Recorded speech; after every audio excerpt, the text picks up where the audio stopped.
El silencio no llegó poco a poco.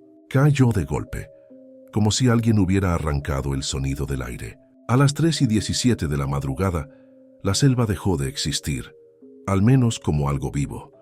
Hasta ese instante, el entorno era un caos constante. Insectos chirriando, hojas rozándose, ramas crujiendo bajo el peso de animales invisibles.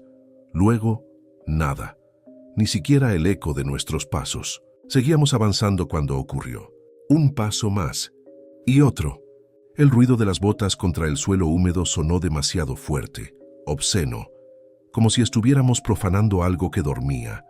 Sentí un escalofrío recorrerme la espalda, no por miedo inmediato, sino por una sensación más profunda, la certeza de estar haciendo algo incorrecto, algo que no debía continuar.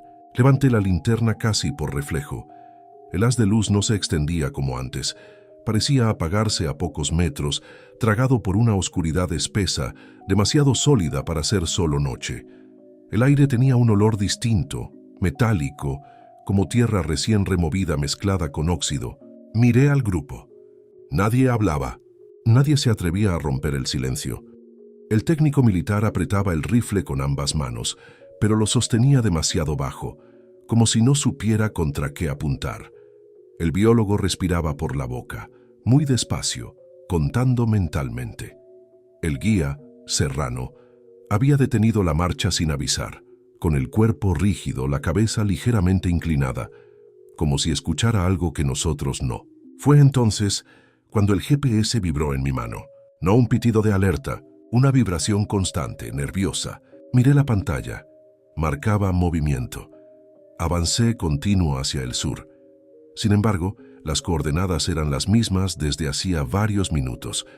Estábamos caminando sin movernos. Antes de que pudiera decir algo, lo sentí bajo las botas. Al principio fue solo una presión leve, casi imperceptible. Pensé que era mi imaginación, un cambio en el terreno. Pero luego el suelo se elevó, apenas 1 centímetro, con una lentitud antinatural. No fue brusco, no fue un temblor. Fue un movimiento orgánico, como el pecho de alguien respirando profundamente bajo una sábana de tierra. El ascenso duró unos segundos eternos. Después, el suelo volvió a bajar acomodándose, dejando una sensación de humedad tibia en la planta de los pies. Tragué saliva. Sentía el corazón golpeándome en los oídos, demasiado fuerte en medio de ese silencio absoluto. Nadie dijo nada. Nadie preguntó si los demás también lo habían sentido. Y ese fue nuestro primer error.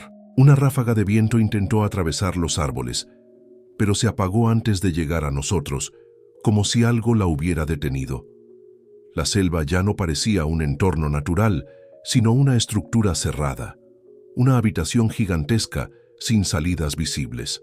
De pronto escuché algo que no era sonido. Una presión en la cabeza, como cuando uno bucea demasiado profundo. No dolía, pero era insistente. Me llevé la mano al oído, esperando sentir sangre o líquido. No había nada. Entonces comprendí algo inquietante. El silencio no era ausencia, era atención.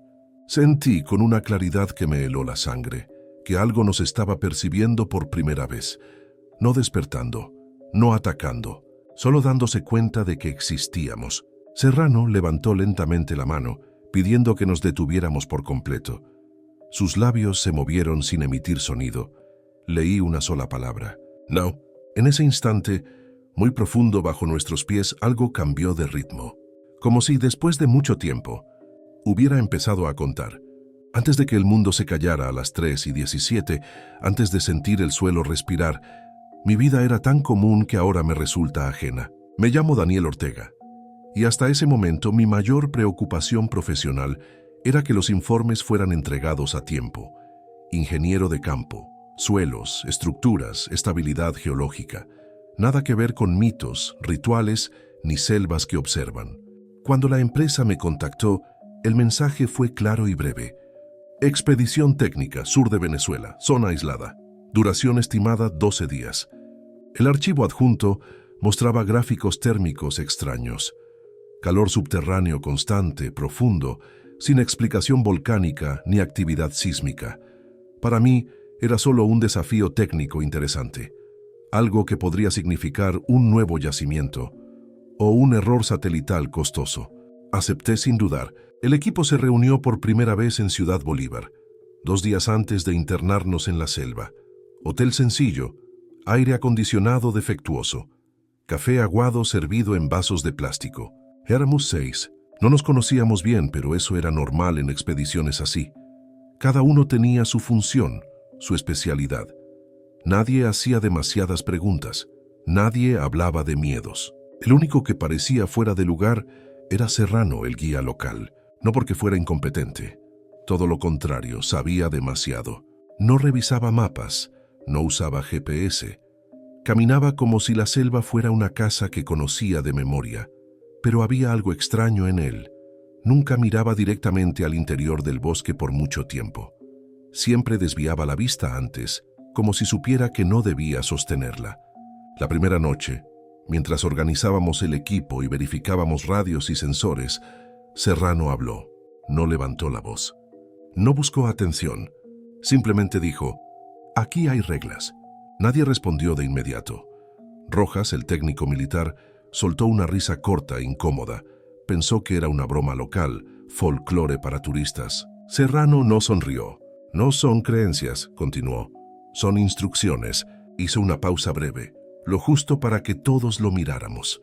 Primera regla: si escuchan algo que los llame por su nombre, no respondan, aunque suene como alguien que aman. El silencio que siguió fue distinto al de la selva. Era un silencio social, tenso. Alguien preguntó si hablaba en serio. Serrano asintió una sola vez. «Aquí responder es invitar». No explicó a qué. Esa noche dormí sin problemas. Todavía. Al día siguiente, abordamos el transporte fluvial hacia el punto más cercano posible a la zona marcada. El río estaba tranquilo, demasiado. El agua era oscura, inmóvil en algunas partes, como si no fluyera realmente. Miré el reloj varias veces durante el trayecto. A las 11:40 noté algo extraño. El sol estaba alto, pero la luz parecía opaca, filtrada, como si siempre estuviéramos bajo sombra, incluso en zonas abiertas. Pensé que era sugestión. Cuando dejamos las embarcaciones y comenzamos a caminar, la selva nos recibió con todos sus sonidos habituales. Insectos, aves, ramas rompiéndose a lo lejos. Todo parecía normal. Demasiado normal. Serrano nos dio la segunda regla antes de que cayera la noche. Si despiertan una vez mientras duermen, no vuelvan a cerrar los ojos. Esa frase me molestó más de lo que quería admitir. No tenía sentido práctico. No era una advertencia clara. No hablaba de animales ni de peligros físicos. Hablaba de algo interno, de la mente. No pregunté por qué. Nadie lo hizo. Armamos el campamento, y mientras ajustaba uno de los sensores térmicos, noté algo que entonces me pareció irrelevante. La temperatura del suelo era uniforme, constante, como si algo enorme mantuviera el calor desde abajo. No subía, no bajaba, solo estaba ahí. Esa noche soñé con pasos. No los vi, solo los escuché, caminando alrededor de mi tienda con un ritmo lento, cuidadoso, como si contaran. Me desperté una sola vez, y por primera vez desde que entramos a la selva, tuve miedo de volver a cerrar los ojos. El tercer día comenzó con una sensación incómoda. Nadie había dormido bien, aunque nadie quería admitirlo. El biólogo tenía los ojos enrojecidos. Rojas se movía con una rigidez extraña, como si cada músculo le doliera. Yo mismo sentía la cabeza pesada, no por cansancio físico, sino por una especie de presión constante detrás de los ojos, similar a la que queda después de un sueño demasiado real. Revisé el reloj a las 6:12. Funcionaba, el GPS también. Todo parecía en orden hasta que lo comparamos con el terreno. El sendero que marcaba el mapa no existía. Donde debería haber una apertura natural entre árboles, había un muro espeso de vegetación, enredaderas gruesas y raíces expuestas que parecían colocadas deliberadamente. Serrano observó el lugar durante unos segundos y luego negó con la cabeza. «No», murmuró, «ese camino ya no está». Nadie preguntó qué quería decir con ya. Avanzamos siguiendo su criterio. No discutimos. Había algo en su manera de moverse que imponía una autoridad silenciosa, como si conociera las consecuencias de equivocarse. A media mañana empezamos a notar las marcas. No eran señales modernas ni restos arqueológicos evidentes. Eran símbolos tallados directamente en los troncos de árboles antiguos, no superficiales, sino profundos, como si la madera hubiera sido empujada desde adentro hacia afuera para formar las figuras. Eran círculos incompletos, líneas que se doblaban sobre sí mismas y un símbolo recurrente. 5 marcas verticales atravesadas por una sexta incompleta.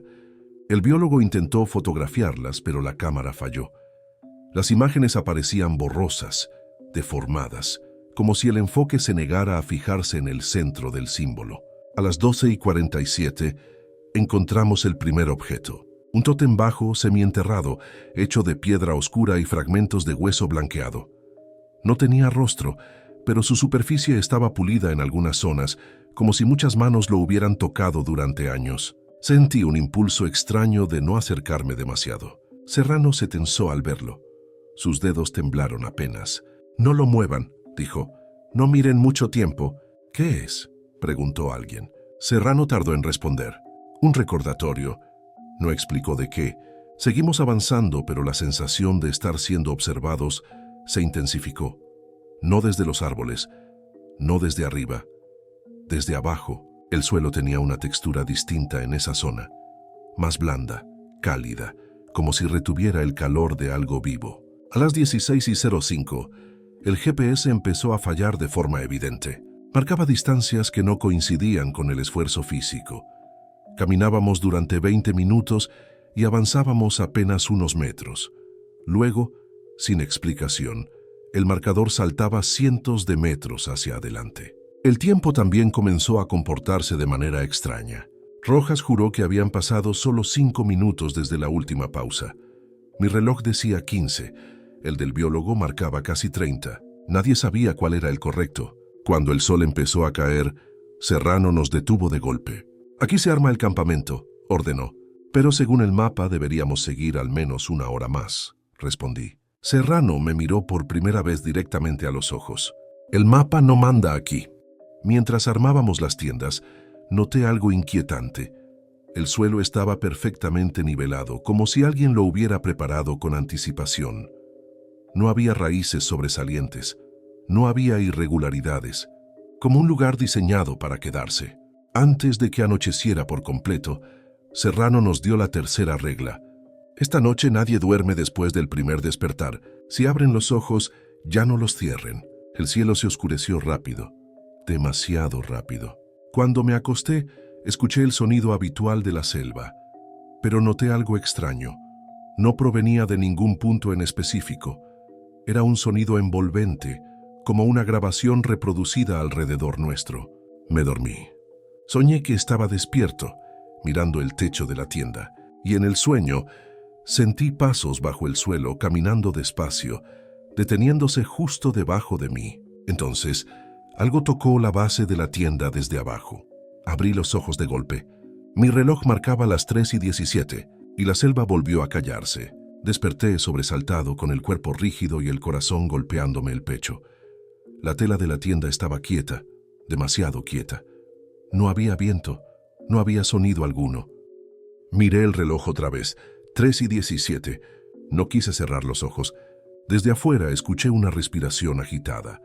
No venía de lejos, venía de alguien más que también estaba despierto. Reconocí el sonido del biólogo tosiendo suavemente, tratando de contener el pánico. Nadie habló, nadie se movió. Durante varios minutos, o tal vez horas, permanecimos así escuchando el silencio, esperando que algo ocurriera, o que dejara de ocurrir. Cuando los sonidos regresaron, no fue de golpe. Un insecto, luego otro. Después el murmullo distante de la selva retomando vida, como si nada hubiera pasado. A las 6:03, Serrano dio la orden de salir de las tiendas. Tenía el rostro pálido, con ojeras profundas. No preguntó quién había despertado. Sabía que todos lo habíamos hecho. Mientras desmontábamos el campamento, Rojas señaló el suelo cerca de su tienda. Había una depresión circular, perfecta, como si algo pesado se hubiera apoyado allí desde abajo. La tierra estaba compactada y tibia. «No estaba anoche», dijo. Nadie respondió. Reanudamos la marcha. El ambiente era distinto. No hostil todavía, pero claramente consciente. Cada paso parecía generar una reacción invisible, como si la selva registrara nuestro peso, nuestra presencia. A las 9:28, el suelo vibró.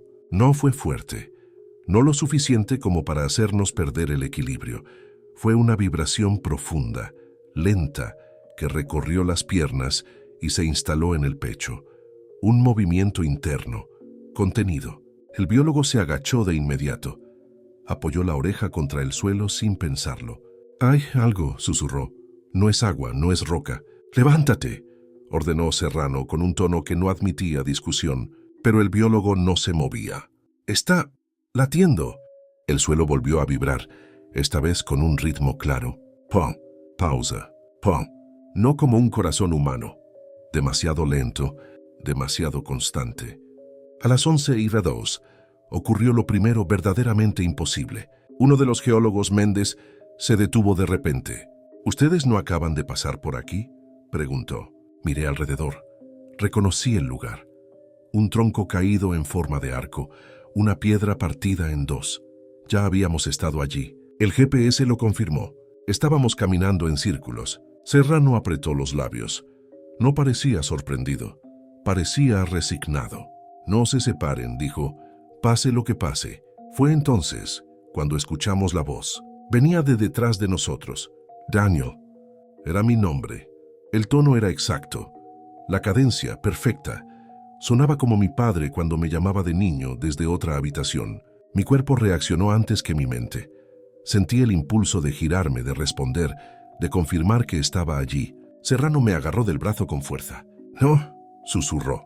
«No le hables». La voz repitió mi nombre un poco más cerca. Luego llamó a otro. Y a otro más. Las voces se superponían, saliendo del suelo, de los árboles, del aire mismo. Alguien gritó. Rojas levantó el arma, apuntando a la nada. Y entonces el suelo se abrió. No como una grieta violenta, sino como una boca cansada. La tierra se hundió lentamente bajo los pies de uno de los geólogos. No hubo tiempo de reaccionar. El cuerpo descendió sin resistencia, como si el suelo lo aceptara con familiaridad. No gritó, no se debatió, solo desapareció. La tierra volvió a cerrarse. No dejó rastro, ni sangre, ni huellas, solo un calor persistente en el lugar donde había estado. Éramos 5. Serrano cerró los ojos por un segundo. «Ya empezó», dijo. Muy profundo, casi imperceptible, algo bajo la selva cambió de ritmo. Como si hubiera registrado una respuesta correcta. Nadie habló durante varios minutos después de la desaparición de Méndez. No porque no quisiéramos, sino porque el aire se sentía denso, como si cualquier palabra pronunciada pudiera llamar la atención de algo que todavía estaba decidiendo qué hacer con nosotros. Serrano fue el primero en moverse. Se arrodilló en el punto exacto donde la tierra se había cerrado y apoyó la palma sobre el suelo. Permaneció así, inmóvil, con los ojos cerrados. Cuando se levantó, tenía la mano manchada de barro oscuro y tibio. «No está muerto», dijo finalmente. «Solo fue tomado». Esa frase me heló más que cualquier otra cosa que hubiera ocurrido hasta entonces. Nos ordenó alejarnos de ese lugar sin correr, sin discutir.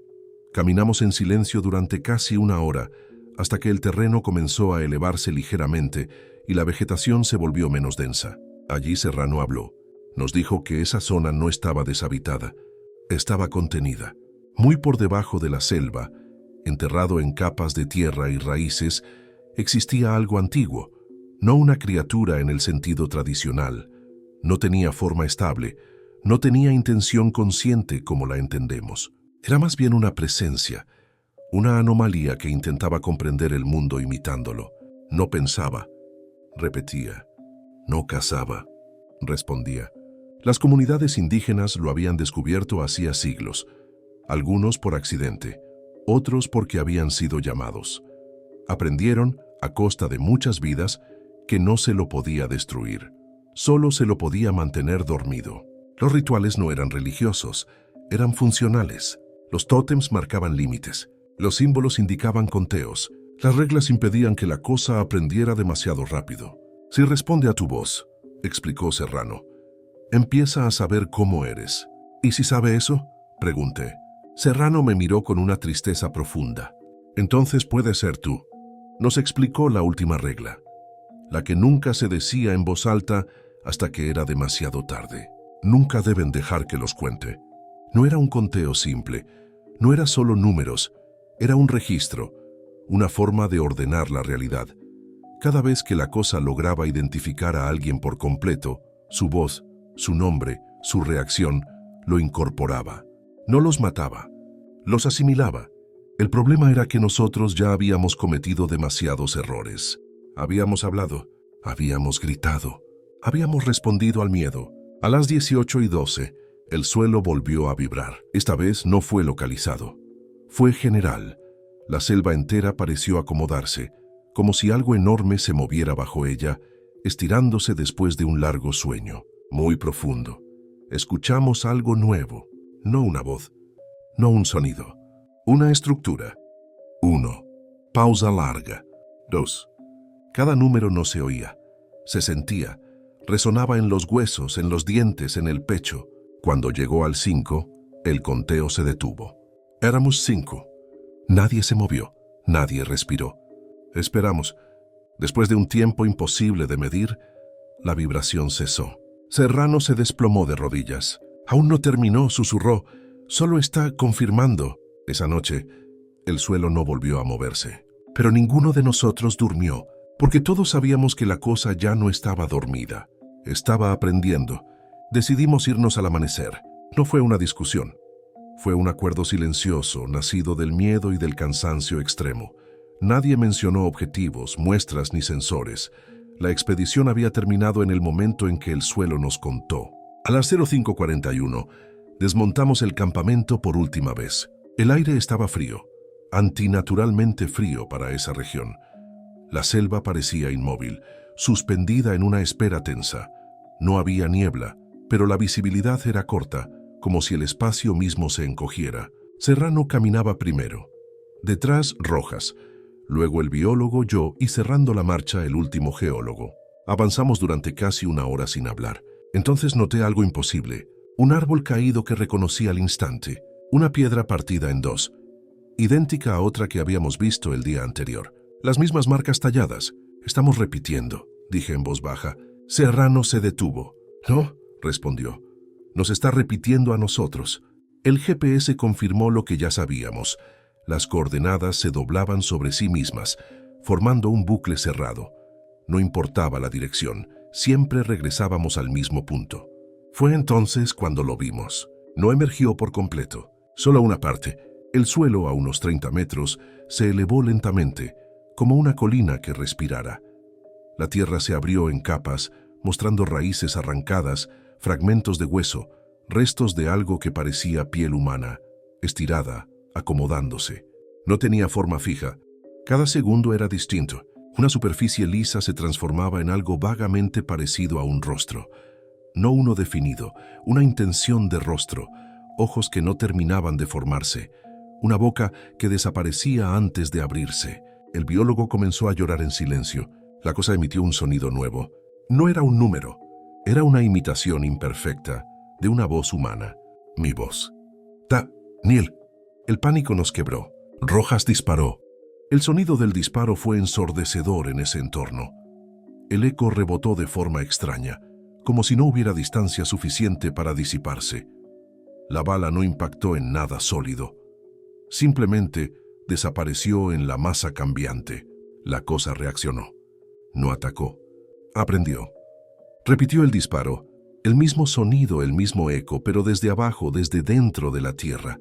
El último geólogo gritó. Dijo su nombre. Ese fue el error final. El suelo bajo él se volvió líquido por un instante y lo absorbió hasta la cintura. Se debatió, arañó la tierra, pero sus manos se hundían como en barro caliente. La cosa imitó su rostro. Mal, torcido, como si no entendiera del todo dónde iban los ojos. Cuando el cuerpo desapareció, el suelo se cerró con suavidad. Éramos 4. El conteo comenzó de nuevo. 1, 2. Serrano se volvió hacia nosotros. Corran, dijo, y no miren atrás. Lo hicimos. Solo 2 logramos salir, yo y Serrano. Los demás desaparecieron sin dejar rastros. Ni huellas, ni sangre, ni restos de sus pertenencias. La selva parecía haberse tragado todo que recordara que alguna vez estuvimos allí. Cuando llegamos al río, el GPS volvió a funcionar. Coordenadas coherentes, mapas normales. El mundo retomó su lógica, pero nosotros no. Serrano no dijo palabra. Solo miró el río, su reflejo en el agua, como si leyera un mensaje que yo no podía ver. El trayecto de regreso hasta la civilización fue tenso. Todo lo que tocábamos, el agua, la tierra, los árboles, parecía diferente, como si algo nos hubiera marcado. Mi teléfono dejó de funcionar. Las radios seguían estáticas. Los sonidos del bosque se sentían más lentos, más pesados. Al llegar a la ciudad, todo parecía normal. La empresa nos dio una explicación oficial. Derrumbe menor, falla de comunicación, estrés extremo. Documentos, informes y fotos perdidos. La policía y los militares asumieron nuestra palabra, pero nadie nos creyó del todo. La expedición quedó marcada como inconclusa en los archivos oficiales. Desde entonces no hay día que pase sin escuchar algo. Pequeños detalles. El suelo de mi apartamento a veces vibra, apenas perceptible. A veces escucho pasos detrás de la pared, siguiendo mi ritmo. Mi nombre lo escucho a veces susurrado entre el viento y el eco de mi propia voz. Serrano desapareció días después, dejando solo un mensaje. No lo olvides, nunca permitas que te cuente. No entendí completamente lo que quiso decir hasta ahora, porque a veces cuando todo está en silencio, oigo el conteo, muy lejos, muy profundo. 1, 2. Y sé que aún no ha terminado.